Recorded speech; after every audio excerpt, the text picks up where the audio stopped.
On this vote, the yeas are 235 and the nays are 186. The previous question is ordered.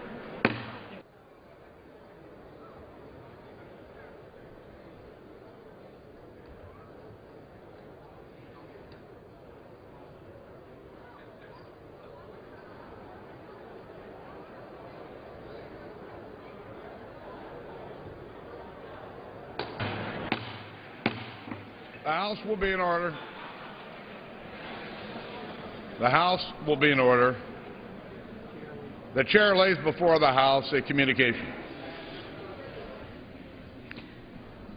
The Honorable, the Speaker, House of Representatives, Sir, I have the honor to transmit herewith a facsimile copy of a letter received from Mr. Robert Brim and Ms. Kimberly Galvin on behalf of Mr. Todd Valentine, Co-Executive Directors, New York State Board of Elections, indicating that, according to the unofficial returns of the special election held May 24, 2011, the Honorable Kathy Courtney Hochul was elected representative to Congress for the 26th Congressional District, State of New York. With best wishes, I am, signed sincerely, Karen L. Haas, Clerk. For what purpose does the gentleman from New York rise? Unanimous consent that the gentlewoman from New York, the Honorable Catherine Courtney Hochul, be permitted to take the oath today. As pointed out, her election results have not arrived, but there is no contest and no questions has been raised as to her election. Without objection, so ordered.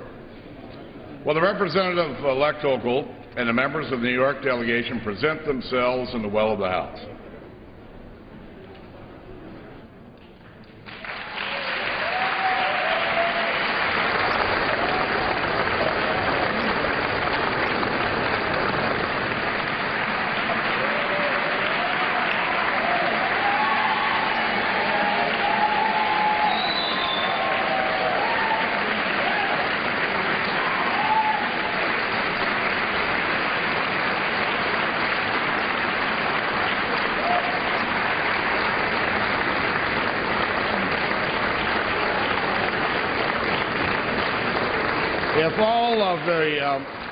If all of the members can continue to stand, and the Representative-elect raise her right hand, and do you solemnly swear that you will support and defend the Constitution of the United States against all enemies, foreign and domestic, that you will bear true faith and allegiance to the same, that you take this obligation freely, without any mental reservation or purpose of evasion, that you will well and faithfully discharge the duties of the office on which you are about to enter, so help you God. Congratulations. You're now a member.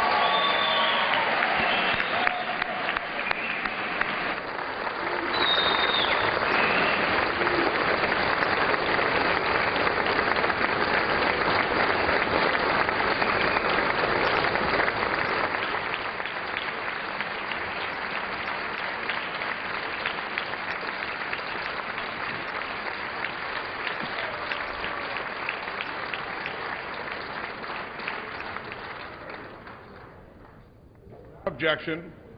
The gentleman from New York is recognized for 1 minute. Thank you, Mr. Speaker. I ask that Peter King be given permission to join with me at this time. That having been done, it is a great honor for us at this time to present to you a young lady who did it the hard way. She's earned it. She's here with her husband, Bill, her dad, Pat, her dad, Jack, and her mom, Pat.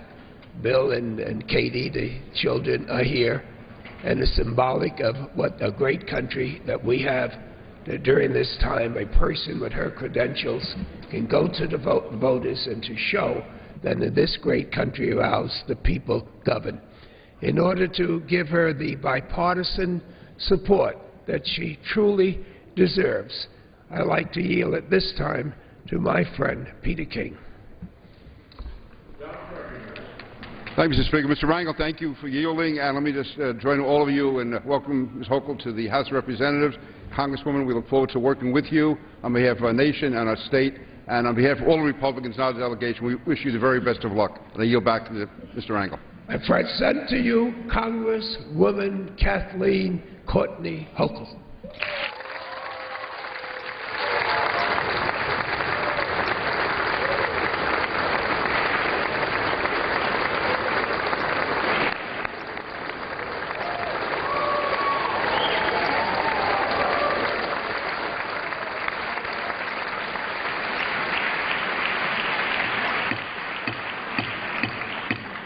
The gentlelady from New York is recognized. Thank you, Mr. Speaker, Mr. Rangel, and Mr. King. It is truly an honor and a privilege to be here on the floor of the U.S. House of Representatives, where I will serve the people of the 26th District of the State of New York. I promise to work for them tirelessly every single day and to continue to fight for them with every breath I have. And I look forward to working with each of you in a spirit of bipartisanship and cooperation as we work toward a brighter future and a stronger America. This is a proud day for my family and for me as we begin this new chapter in our lives, a chapter I hope to fill with accomplishment that will serve the people of my district and your districts. But before I begin this journey, I must thank the people who helped me get where I am today. To the people of the 26th Congressional District, I am humbled by your support and the faith that you've put in me. To my family, my husband, Bill, of 27 years, you're my rock and my inspiration, honey.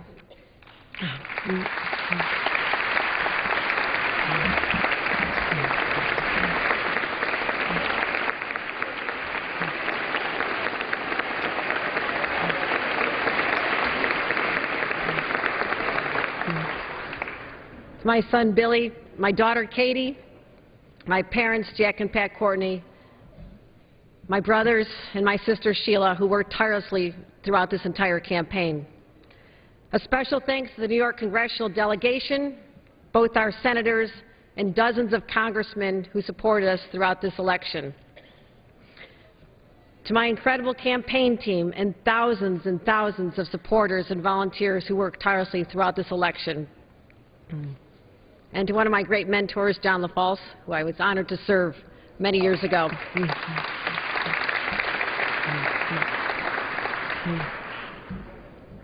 Today I enter these chambers confident that we can tackle the challenges that are presented to us.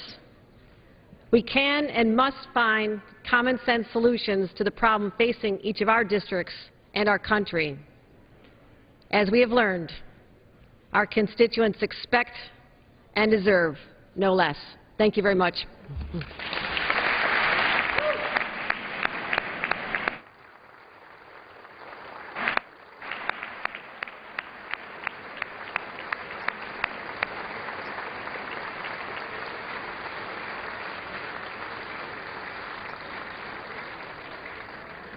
Under Clause 5D of Rule 20, the Chair announces to the House that in light of the administration of the oath to the gentlewoman from New York, Ms. Hochul, the whole number of the House is now 433.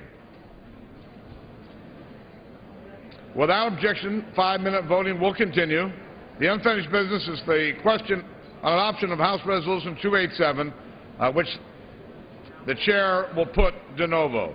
The clerk will report the title of the resolution. House Calendar Number 42, House Resolution 287.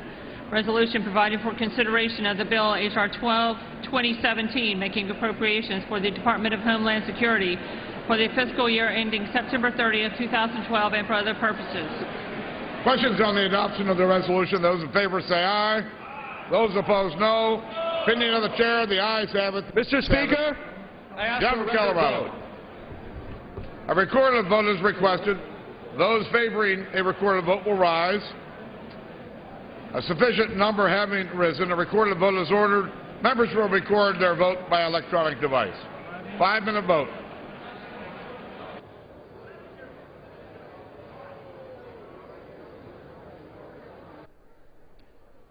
So in the midst of this series of votes, the House taking a break for the swearing-in of Democrat Kathy Hochul. She won the race in a special election for New York's 26th district over Republican Jane Corwin. That seat was vacated about 3 months ago with the departure of Republican Chris Lee. And with her swearing in, the breakdown in the House is now 240 Republicans, 193 Democrats, and 2 vacancies: Dean Heller's seat in Nevada and Jane Harman's seat in California. Votes now on the rule for Homeland Security appropriations, the rule calling for 1 hour of general debate and unlimited amendments. We're expecting general debate to get underway before 3:30, with amendment debate to last into tomorrow. Actually, it could be a little bit later than 3:30, but it will be shortly. Homeland Security bill adds about $2 billion to disaster aid accounts. The $42.3 billion Homeland Security measure, it's one of the 12 annual spending bills providing money to federal agencies. It's being followed tomorrow by a measure increasing funding for veterans programs.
One minute left in the vote.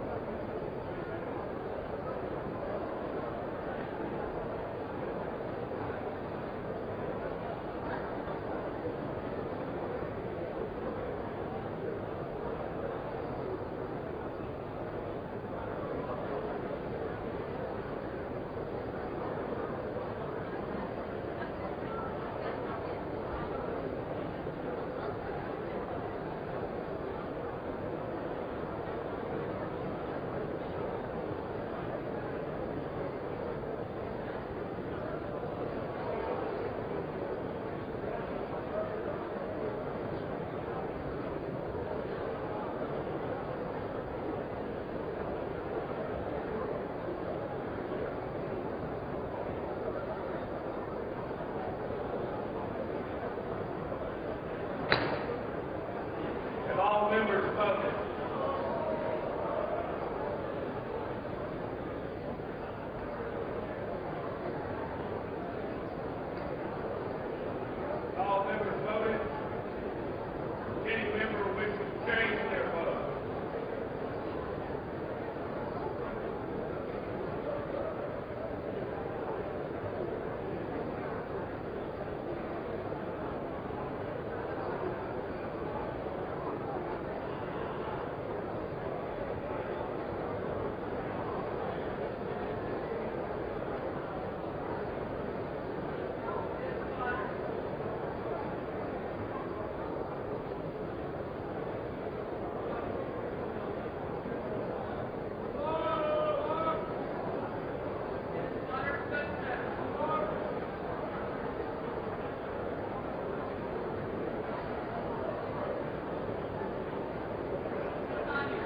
vote, the yeas are 231, the nays are 187. The resolution is adopted, and without objection, a motion to reconsider is laid on the table.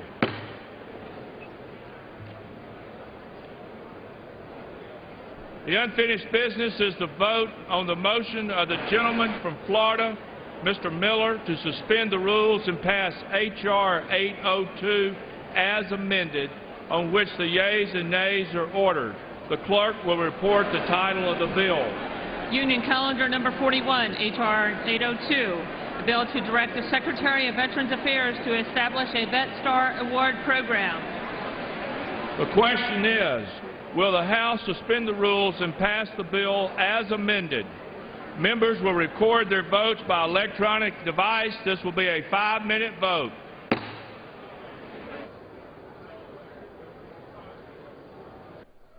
A 5-minute vote now on a suspension bill debated earlier directing the Veterans Affairs Secretary to establish a Vet Star Award program. It's brought by Congressman Filner. He was the ranking member of the Veterans Affairs Committee. The Vet Star program would annually recognize businesses for their contributions to veterans' employment. From the Associated Press this afternoon, the White House says a meeting between President Obama and House Republicans earlier today was worthwhile, even if it didn't bridge the partisan divide that exists over how to reduce the deficit. Republicans pressed the president at the session for more specifics and more leadership. They're looking for sizable spending cuts to go along with any increase in the federal debt limit. And New York Congressman Anthony Weiner is denying that he sent a lewd photo from his Twitter account to a 21-year-old woman, but he also says that he can't say with certitude that he's not the person seen in the photo of a man in his underpants. The Democrat tells MSNBC that he did not send the photo and that it was the work of a hacker.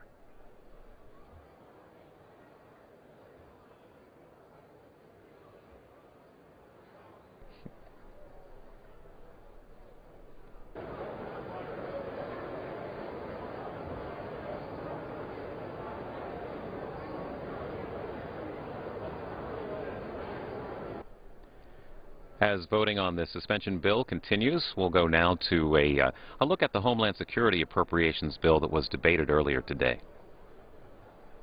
Etta of Congressional Quarterly is with us. House Republicans have brought up the Homeland Security Appropriations bill as the first to come up since they got control of the House. What's in this bill, and does it hint at all about their priorities?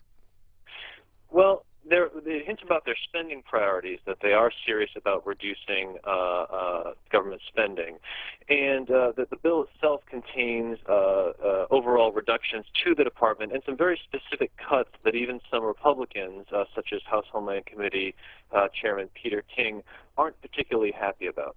How do the spending levels in this budget compare with past budgets? It's a 3% reduction overall, but when you look at discretionary spending, it's actually a 7% reduction, taking it down to $40.6 billion. Mm-hmm. Can you tell us what's in the bill? What are some of the key programs that are funded in it? Well, the Homeland Security Department is the Transportation Security Administration, the Coast Guard, Secret Service, FEMA, Border Patrol are all lumped into that same department.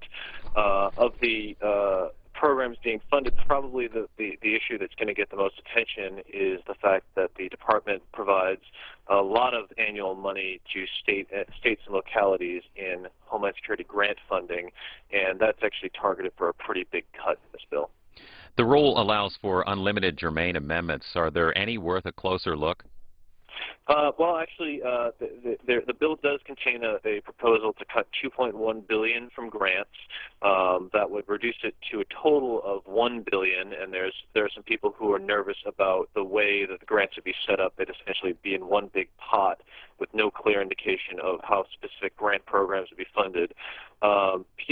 Republican Peter King and Democrat Nita Lowey, both of New York, have filed an amendment that would reverse that. So that's probably going to be one of the amendments that would receive a good deal of focus and debate. Now, who's opposed to this legislation, and what can we expect to hear from them? You know, because it's the Homeland Security Department has so many different levels to it and so many different components. Who is opposed to it and who is in favor of it really does depend on what particular program you're looking at. For example, for something like the Transportation Security Administration, there are a number of people who have concerns about things like the whole body scanners. There are also a number of people in favor of that. When you look at something like funding the Coast Guard, which is in a dire need of new ships, it can be a completely different set of people who are for spending a lot more, and a completely different set of people who are against it. When can we expect a vote on final passage? Because it's an unlimited rule, it's kind of hard to hazard a guess at this point, honestly. Rob Margetta of Congressional Quarterly, we thank you for your time. Thank you so much for having me. And on the House floor, this is the last vote in this series. After this, we expect general debate on Homeland Security appropriations to get underway shortly. Amendment debate will follow. More amendments scheduled for debate tomorrow. This is live coverage of the U.S. House on C-SPAN.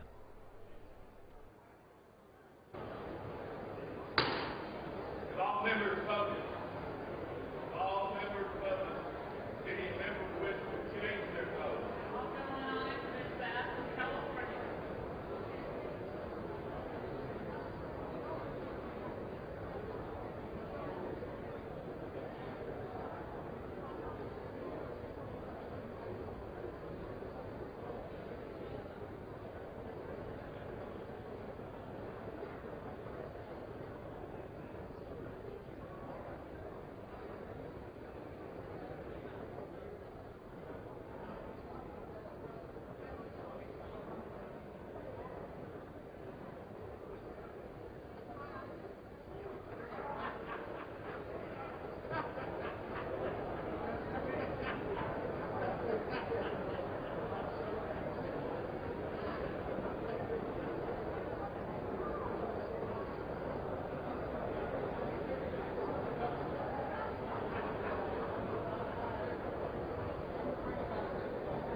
On this vote, the yeas are 408, the nays are 11, 2/3 being in the affirmative. The rules are suspended, the bill is passed, and without objection, the motion to reconsider is laid on the table. Without objection, the title is amended.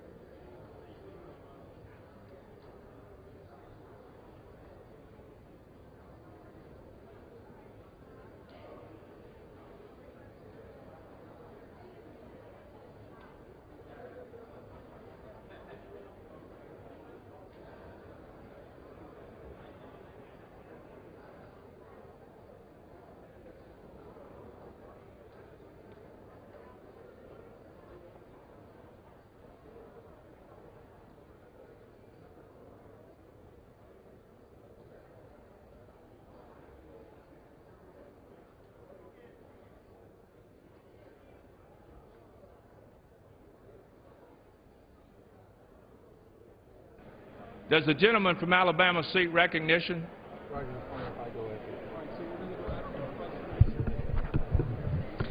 Mr. Speaker, I ask for unanimous consent that all members may have 5 legislative days in which to revise and extend their remarks and include extraneous material on H.R. 2017, and that I may include tabular material on the same. Objection. Pursuant to House Resolution 287 and Rule 18, the Chair declares the House and the Committee of the Whole House on the State of the Union for consideration of H.R. 2017. The Chair appoints the gentleman from California, Mr. Dreyer, to preside over the Committee of the Whole.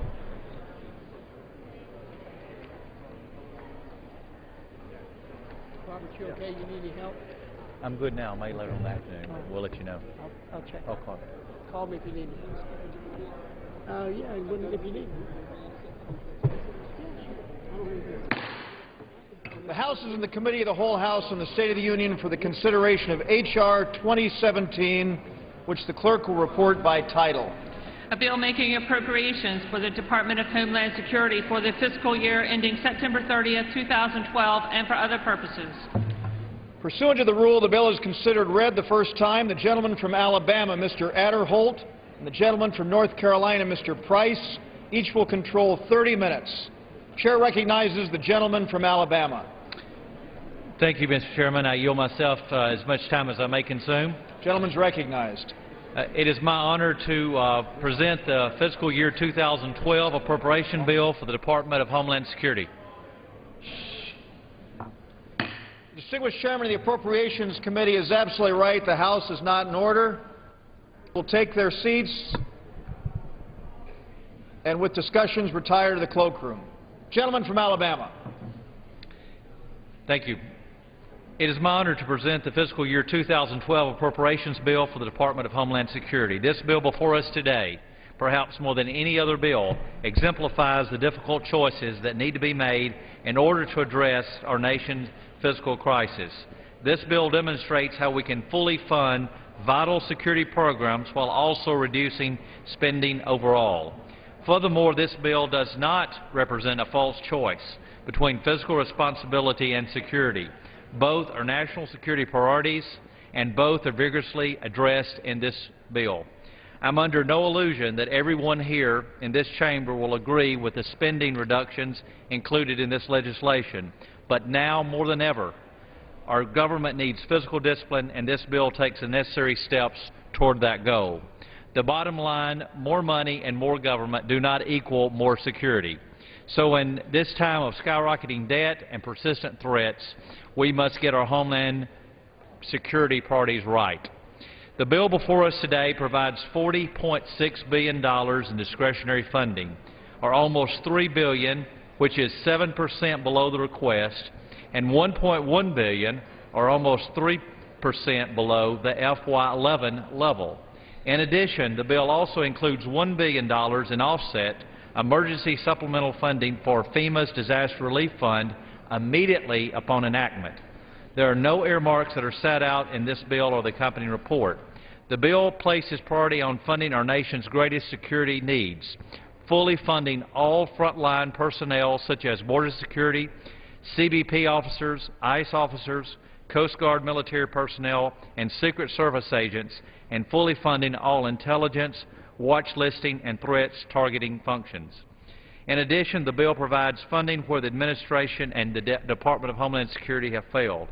This bill makes up for nearly $650 million shortfall handed us by the Department through phony, unauthorized fee collections. It is irresponsible for the administration to submit a budget based on an illusion that Congress is going to raise taxes or fees under the current economy.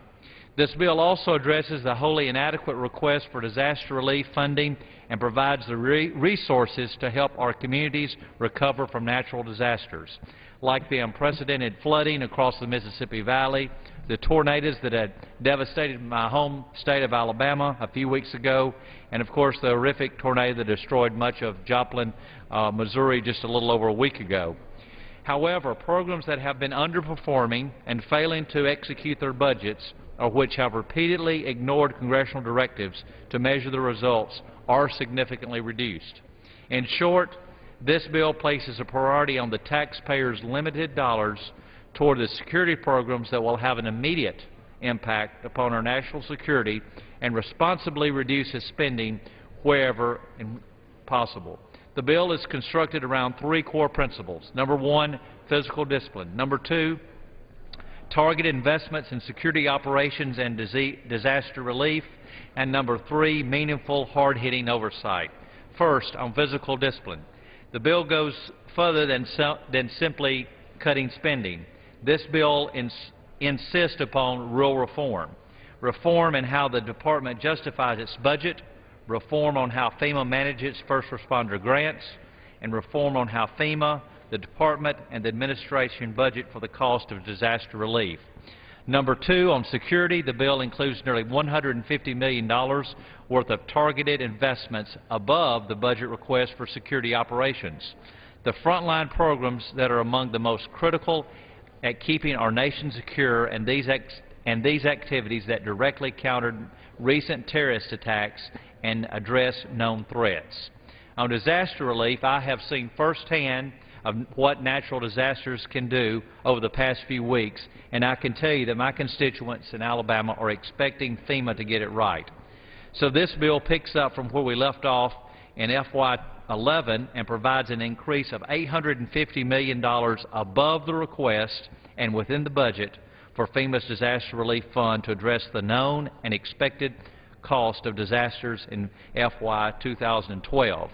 And as we added unanimously in our full committee markup of the bill last week, we added $1 billion in offset emergency supplemental funding is provided to FEMA to ensure that disaster relief efforts stay on track this year and well into 2012. And three, finally, oversight. Our subcommittee has a long tradition of insisting upon results for each and every taxpayer dollar that is appropriated. This is a testament to the previous leadership on this subcommittee that was exhibited by our founding chairman of this subcommittee, Chairman Rogers, and also my predecessor and now the ranking subcommittee ranking member, Mr. Price. This bill continues the dedication to frontline security programs and robust oversight by including numerous spend plan requirements, reporting requirements, and operational requirements such as Border Patrol staffing levels and increase to ICE's detention capacity. Now, I know there have been some criticism on the funding level this bill is for recommending for FEMA's first responder grants. Let me emphasize that there is more than $13 billion in the pipeline that has not been spent. But FEMA has yet to establish a credible method for measuring the impact of these grants. So this bill takes bold steps to get FEMA's fiscal house in order, requiring accountability for every dollar spent, requiring a plan for drawing down the enormous unexpended balances, and consolidating duplicative grant programs, putting priority on high-risk needs, rewarding programs like the Emergency Management Performance Grants that actually spend their funds wisely and are willing to measure their results. I know how important first responders are to this nation. We see it every day.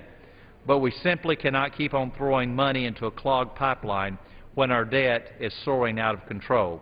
I believe it's our duty to reform these grant programs.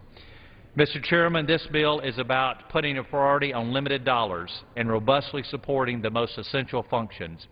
The Department of Homeland Security, with all its critical missions, is not immune from physical discipline. That means the Department has to find the most cost-effective way to meet its mission requirements. The American people are demanding no less.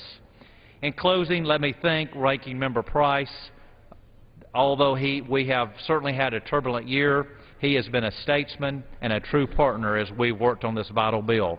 I sincerely thank him for his input and his contributions that he has made on this bill. In addition, I'd like to thank the distinguished chairman and ranking members of the full committee, Chairman Hal Rogers and Ranking Member Norm Dix.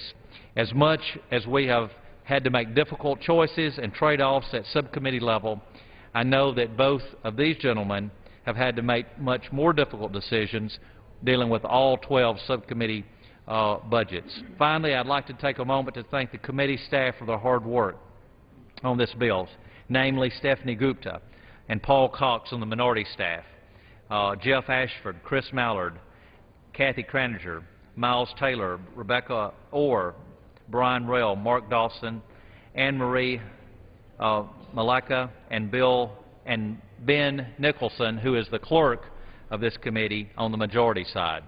I believe this bill reflects our best efforts to address our nation's most urgent needs, security and physical discipline. I urge my colleagues to support this measure, and I reserve the balance of my time. The gentleman from Alabama reserves the balance of his time. For what purpose does the gentleman from North Carolina rise? Mr. Chairman, I yield myself such time as I may utilize. The gentleman is recognized. Mr. Chairman, I'm pleased that we're considering the fiscal year 2012 Department of Homeland Security Appropriations Bill in a timely fashion and under an open rule. Chairman Aderholt has been a true professional in the drafting of this bill, and I appreciate his willingness to include input from our side all along the way. And I certainly want to share in his commendation of all of our staff on both sides of the aisle. For the second year in a row, overall funding for the Department of Homeland Security will drop. The bill decreases funding for Homeland Security by 6.8%, below the President's request, and essentially returns funding to the 2009 level, which is concerning to many people, including myself. This allocation has required Chairman Aderholt to make some tough decisions.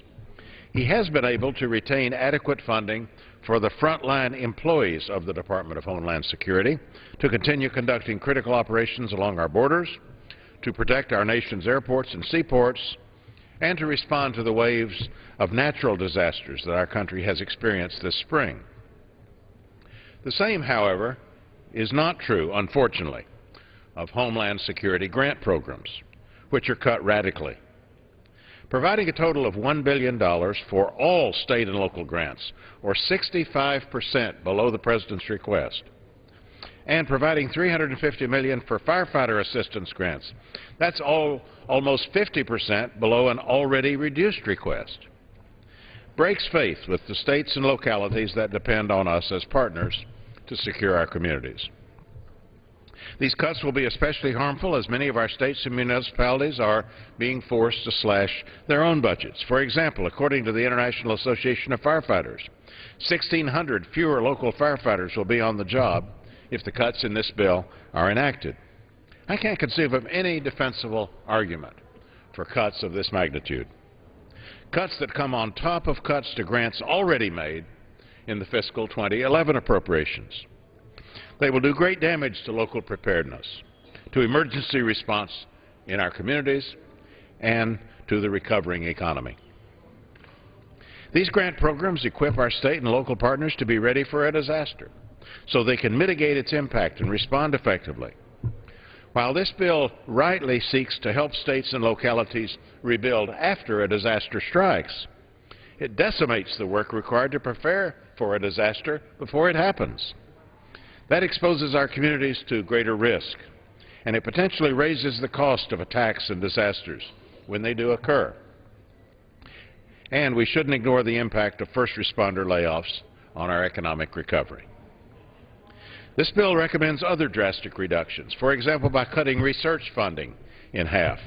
At this level, the Science and Technology Directorate informed us that it would concentrate its remaining resources on aviation security and explosive detection devices and on 2 cutting-edge near-term research projects. But other critical research underway, including research on cybersecurity, disaster resiliency, the detection of chemical and biological threats, this research simply wouldn't be funded in 2012, if ever. The bill also greatly reduces funds for information technology needs and construction activities. It includes no funding for the new DHS headquarters that's already under construction and the related lease consolidation efforts. We've been told repeatedly by the administration that deferring these investments will ultimately affect frontline operations and cost us more money in the future, and I believe that they are absolutely correct. Now, I recognize that the administration budget left Chairman Aderholt some holes to fill, but the real problem here is the bill's allocation in the budget resolution. That's thanks to a completely unrealistic spending cap set by the House Republican budget. We're now seeing the real implications of that deeply flawed plan. It simply leaves no room to keep departmental operations strong and at the same time to fund our dual responsibility to prepare for and respond to all hazards. The majority further exacerbated the allocation's inadequacy by adding $850 million in disaster relief beyond the President's request to respond to recent flooding and tornado emergencies. Now that's fine, that's important to do, but contrary to bipartisan tradition, the additional spending was not designated as an emergency for budget purposes. And as a result, these disaster funds come out of the hide of first responder funding. We gave the majority 2 chances to correct this flaw, by designating the funding increase, that is, the increase beyond the President's request, as an emergency. Once in last week's Appropriation Committee markup, and yesterday in the Rules Committee. Unfortunately, the majority refused and passed up the opportunity to get us to a point where both parties might be able to support this bill. I want to close by reiterating my appreciation for the Chairman's efforts, for the staff's efforts to work with us on many, many issues in this bill, and for their valiant efforts to sustain our frontline federal Homeland Security operations. But the bill does fall short of our obligations in critical aspects. The inadequate allocation makes it difficult to repair this bill, but I and other members will be offering amendments to move it in a positive direction. Mr. Chairman, I reserve the balance of my time. The gentleman from North Carolina reserves the balance of his time. For what purpose the gentleman from Alabama, the subcommittee chairman, rise? I yield 2 minutes to the gentleman from Pennsylvania. Gentleman from Pennsylvania is recognized for 2 minutes. Thank you, Mr. Chairman. I'd like to engage in a colloquy with the gentleman from Alabama to some concerns about the Chemical Facilities Anti-Terrorism Standards, known as CFATS. The Committee on Energy and Commerce has voted by more than 2/3 to favorably report to the House a bill to extend authorization for CFATS through fiscal 2017. Our bill also contains authorizations for appropriations for the full 7 years, and that provision conforms to the Majority Leader's cut-go protocols. I recognize the need to fund the CFATS program for the next fiscal year, but I'm hoping that the gentleman will provide me with an indication of his support for the authorizing committee to get its job done on this manner. Mr. I will be happy to, and I congratulate the Energy and Commerce Committee on pursuing the CFATS authorization on the expedited basis this year. We do hope and expect that CFATS will be authorized under regular order prior to the start of the new fiscal year. However, it was important that we include funding for the 2012 appropriation bill for CFATS, and we do not want that line item to appear to be in conflict with a currently enacted sunset date of October 4th, 2011. I look forward to a long-term authorization extension so that these chemical facilities and the people who work in them can have a long-range certainty with respect to anti-terrorism plans and investments. We look forward to a good authorizing bill becoming law in time to guide our final 2012 agreements on the CFATS funding. I thank the Chairman for his support, and I yield back to the Chairman for the balance of my time. Gentleman yields back. Yield back. Gentleman from Alabama. Okay. I'll reserve. Gentleman reserves the balance of his time. For what purpose the gentleman from North Carolina rise? Mr. Chairman, I'm pleased to yield 3 minutes to the ranking member of our full committee, the distinguished gentleman from Washington, Mr. Dix. The gentleman from Washington, the ranking member of the Committee on Appropriations, is recognized for 3 minutes. Mr. Chairman, I thank my friend Ranking Member Price for yielding. I'd like to express my appreciation to Chairman Rogers, Chairman Aderholt, and Ranking Member Price for the work on this bill, and to the committee staff that has worked long days and many late nights to produce the bill for our consideration today. I would also like to commend the majority's effort to accommodate many of the concerns of members on the Democratic side. I would also like to thank Chairman Rogers and Aderholt for bringing this bill to the floor through the regular order and working with us to bring it to the floor with a rule that allows members to offer their amendments. At the outset, let me state for the record that I believe the allocation for this bill is too low. The bill is about $1.1 billion below the FY11 enacted level and $2.9 billion below the President's request, and it would represent the second straight year of a declining Homeland Security budget. Some parts of this bill are very good, and I commend the Chairman for providing adequate funding for the frontline employees of the Department of Homeland Security to continue to conduct critical operations along our borders, protect our airports and seaports, and to respond to the series of natural disasters we have experienced this spring. However, some serious gaps remain. My colleague, Mr. Price, has already described in great detail the dangerous reductions in our support for the nation's first responders. Also slashed in this bill is the budget for research and development activities at the Department. The bill approved by the full committee provides less than $400 million for the Science and Technology Directorate's Research, Development, Acquisition, and Operation account, a cut of more than 40%. At this level, for 2012, S&T has informed us that many critical research efforts already underway on cybersecurity, disaster resiliency, and detection of chemical and biological threats would be halted. America's technological edge is one of our great assets, and in the fight against terrorism, I believe that it would be a mistake to retreat from the aggressive pursuit of new solutions. I also want to bring my colleagues' attention to another disturbing precedent-setting provision of this bill. It would require the President to submit a budget amendment for additional disaster relief funding 3 months before the balance of available fund reaches $800 million. And it would require these additional funds to be fully offset from discretionary budget accounts. Certainly Democrats as well as Republicans would like to see less reliance on supplemental appropriations to fund known disaster relief needs. But when disasters strike, victims need help, and they need help quickly. We should not risk delaying disaster relief because of partisan battles over proposed offsets. Nor should we create a mechanism that would tie up the relief process because a disaster did not do us the courtesy of providing 3 months' notice. During our consideration of the bill, we have the opportunity to address these and other serious flaws, and I am hopeful that we'll be able to do so. Thank you, Mr. Chairman, and I yield back the balance of my time. Has expired. For what purpose the gentleman from Alabama rise? I would like to yield 5 minutes to the distinguished chairman of the Full Appropriations Committee, Mr. Rogers of Kentucky. The chairman of the Appropriations Committee, the gentleman from Kentucky, Mr. Rogers, is recognized for 5 minutes. I thank the chairman and thank Chairman Aderholt for the time, but more importantly, thank him for the great work that he has done in perfecting this bill and bringing it to the floor, along with the accolades that have already been said about the staff and the other members of the subcommittee. So, Mr. Chairman, I, of course, rise in support of this bill. When I became chairman of this committee, I promised to return to regular order, open rules, and the completion of as many appropriations bills as possible prior to the August recess. And I intend to stick by that promise, and I appreciate the cooperation of my ranking member, Mr. Dix, who has been very, very helpful in this process already. I look forward to an open amendment process, lively debate over the next several months.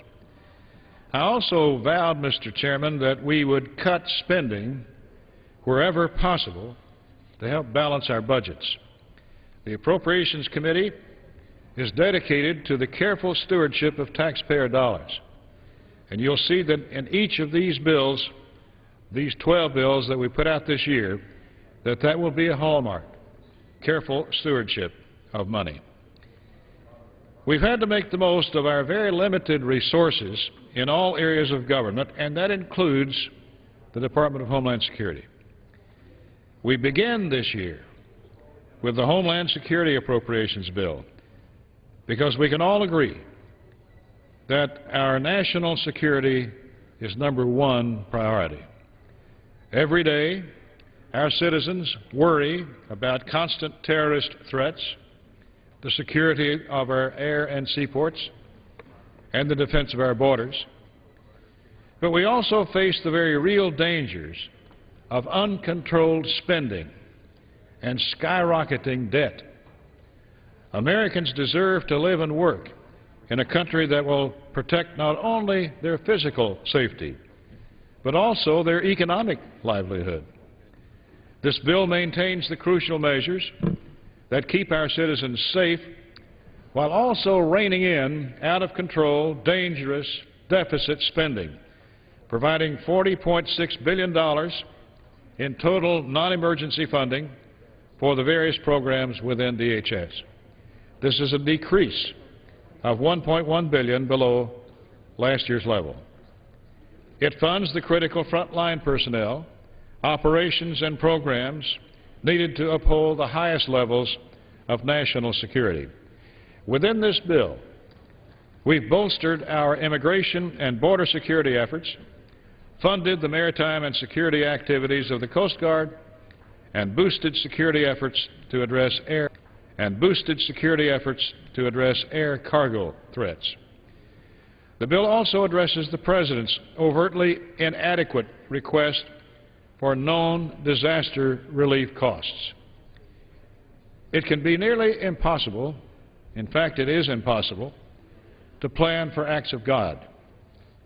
But over the past few weeks, Mother Nature has wreaked havoc across our Midwest and South and other parts of the country, demonstrating the need for sufficient disaster relief funding. I'm proud that we have added $1 billion to the Disaster Relief Fund while completing offsetting this increase by taking unused funding from the Department of Energy. We've significantly reduced or eliminated ineffective and wasteful programs while requiring reforms in underperforming programs through heightened oversight to get the most out of each and every tax dollar. This includes long overdue reform of the state and local grant program under the Federal Emergency Management Agency, which has been plagued by inefficiency. These grants often remain in federal coffers for years to come. Right now, as you've heard, there's a backlog of more than $13 billion in unspent grant funds. Why should we pack a clogged pipe, as Chairman Aderholt has said, at a time when we are strapped for money as we are? This bill reduces funding for that program by $2.1 billion, changing the structure and requiring increased measurement and reporting and getting the money out of the pipeline and into the hands of our first responders and our local communities and states. This bill does not include funding for additional advanced inspection technology body scanners. The gentleman has expired. I yield the gentleman 30 seconds. The gentleman is recognized for an additional 30 seconds. There's no money for advanced inspection technology body scanners or the staff. It prohibits funds to transfer, release, or assist in the transfer of Guantanamo detainees to or within the U.S.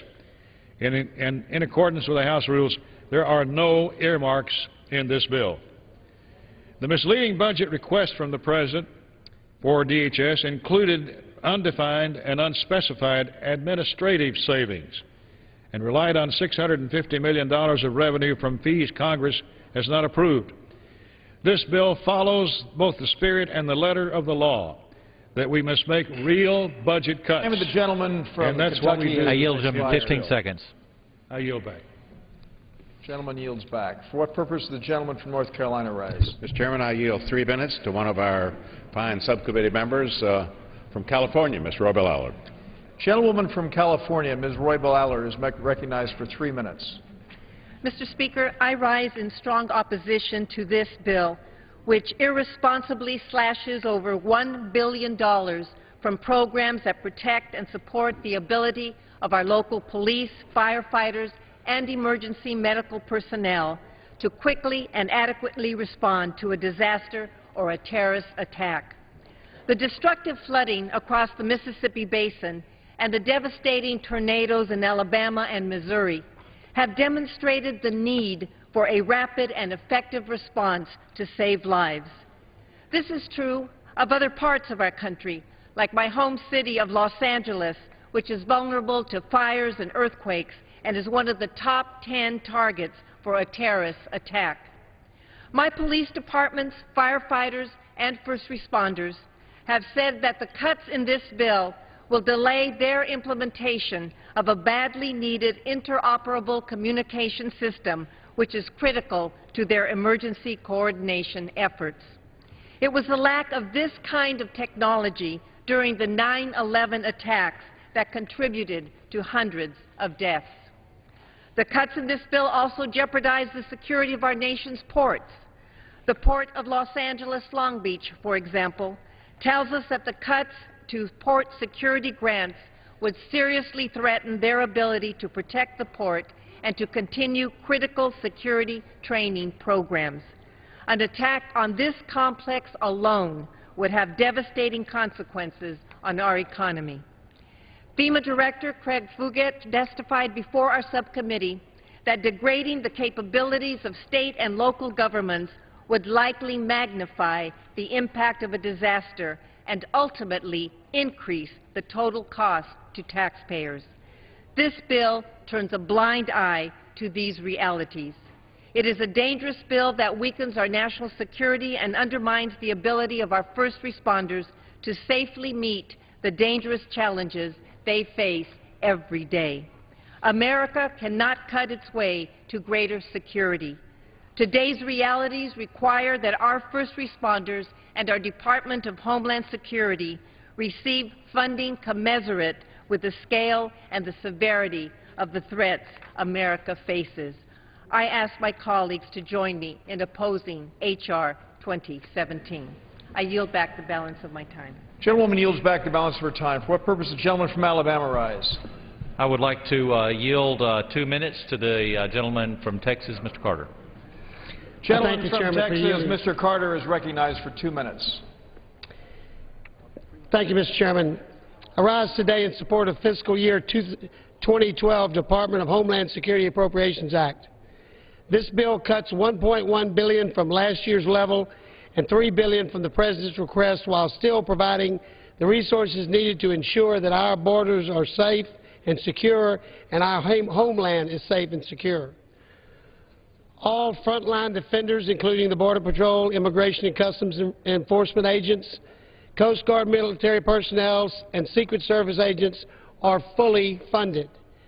In fact, this measure substantially increases funding for many of these frontline defenders over the President's budget request while eliminating waste in other areas. It ensures our borders will be secure by providing both CBP and ICE with all necessary resources. It ensures our homeland will be protected from terrorist threats by giving TSA additional funds to conduct air cargo screening. It ensures that the Federal Emergency Management Agency, FEMA, will have the flexibility and funds needed to respond to disasters, including the floods along the Mississippi River Valley, the tornadoes that have swept the nation, and the ongoing wildfires that have devastated my home state of Texas. This bill also includes 169 oversight actions which will force the Obama administration to be accountable to the Congress and ultimately to the people of the United States. At a time when China owns $1.1 trillion of our publicly held debt, we must make hard choices on spending here in D.C. during these difficult economic times, just like thousands of families across this country do every day. I would like to commend Chairman Aderholt and Ranking Member Price for their leadership on this critical measure, and I urge my colleagues to join in supporting this very important bill, and I yield back the balance of my time. Gentleman from Texas yields back the balance of his time. For what purpose does the gentleman from North Carolina rise? Mr. Chairman, I'd like to ask to reserve if the chairman has further speakers. We are gentleman waiting from North Carolina the reserves the arrival balance of of his colleagues. time. For what purpose does the gentleman from Alabama rise? I would like to yield 2 minutes to the gentleman from New Jersey, Mr. Frelinghuysen. Gentleman from New Jersey, Mr. Frelinghuysen, is recognized for 2 minutes. I thank the gentleman for yielding. I rise in support of the Homeland Security's appropriations bill. As a member of the committee from a 9/11 state, I work daily to ensure that our state and nation are prepared to meet any and all potential Homeland Security threats, whether those threats come from natural events or from activities of violent international extremists. 1 month after Osama bin Laden was brought to justice, we cannot ignore the fact that terrorists are plotting and planning at this very moment to harm Americans everywhere. They're waiting for us to let down our guard so they can attack our communities and our neighbors. Mr. Chairman, it remains a dangerous world, and we must remain vigilant. However, we must also remember that one of the greatest threats to our national security is our growing $14.3 trillion national debt. We've heard that from our civilian and military leaders. Consequently, our subcommittee has carefully examined the President's $43.5 billion request, and we've had to make some hard choices. And I congratulate Chairman Aderholt and Mr. Price for making those choices. In this context, I must say for the record I am concerned about the extent of the reductions to FEMA's state and local grant programs included in the bill. With that said, and a lot more could be said, I also recognize that we have already made substantial investments in these important areas for over 9 years. Mr. Chairman, I support the Chairman's intent to force the Department to make tough decisions on spending. It's imperative that a department with over 230,000 employees and dozens of agencies and directorates under its jurisdiction, that they make the hard choices. This bill will ensure that the Department is accountable for taxpayers' dollars. We've witnessed the infusions of many millions of taxpayers' dollars we've witnessed over the last 9 years. And lastly, as one of the 3 appropriators that are liaison to the Intelligence Committee, I note that the bill fully funds the President's requested funding increases for intelligence gathering activities at the Department of Homeland Security. I support the bill and yield back. Gentleman yields back.